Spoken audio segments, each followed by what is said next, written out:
রাখো রাখো রাখো রাখো রাখো রাখো।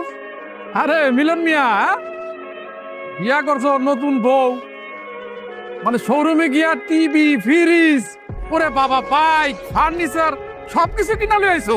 বাহ, ভালো ভালো। তাই মিয়া, আপনারা কে কইছে শোরুম থেকে এগুলো আনছি? মিয়া ফাইজলামি কথাবার্তা কর। বিয়া করছি না, আমার শ্বশুর আমাকে উপহার হিসেবে এগুলো দিচ্ছে। বিয়াও করছি, শ্বশুর বাড়ি থেকে এগুলো সব দিচ্ছে।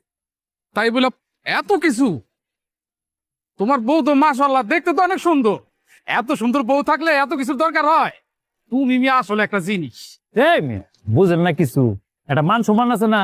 পাশের গ্রামে বিয়ে করছি, একদম খালি বিয়ে করলে কেমন দেখা যায়? মান সম্মান থাকে, ইজ্জত থাকে। হ্যাঁ, খালি জিনিসপত্র দেখলে নগদের হিসাবে তো বাকি আছে 5 লক্ষ টাকা ক্যাশ। 5 লাখ টাকা হ্যাঁ, নগদ? কে চাচা, ওলারে কি একবারে বেচা দিলেন নাকি? ওই মিয়া, তোমার মতলবটা কি কত? আরে আমার পোলারে বেসুম কিল লিগা, এই যে যা দেখতেছো এগুলো তো আমার পোলারে এর শ্বশুর বাড়ি থেকে উপহার হিসাবে দিছে। আর তোমার তো লাগতেছে কে?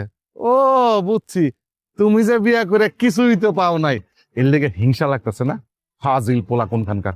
মিলন, এই যাইতে কত, ওর লোকে কথা কয়ে আজারা সময় নষ্ট করে লাভ নাই।